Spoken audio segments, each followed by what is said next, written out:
बारिश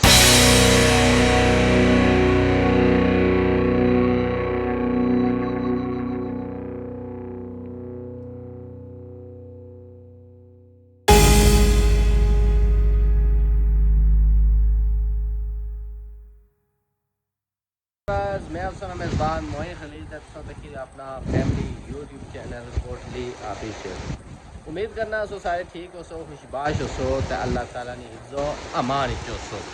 जिस तरह के तकी सकते हो बारिश लगी इस टाइम माशाल्लाह पता भी है कि मानसून का मौसम आता है कश्मीर विच क्या पूरे पाकिस्तान विच बारिश अचानक आई जानी आज से खतीब साहब की बारात तो इस वास्ते डिले होगी थोड़ी जी मतलब कि टाइम जा अगे करी जो है कि इतनी तेज़ बारिश जा बारात नहीं जाई सकनी तकी सकने हो पिछले जा माशाल्लाह जो चंगा भी आ तो ना जा बारिश भी तगड़ी लगी हुई अगर सो वीडियो जी तक सो तो इंशाल्लाह हूँ मैं ही कोई तैयारी करा बल्ले बल्ले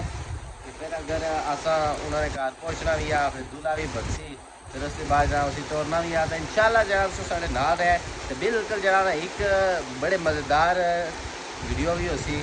अगर बारिश करेगी तो फिर सो कि अगले जो सीन हो सुनना वो बड़े मज़ेदार है अगर बारिश नहीं हुई तो फिर चलो अगला नेक्स्ट क्या प्रोग्राम होना है वही नाल सुने शेयर करता चलो हूँ जिले वीडियो नहीं तरह चलो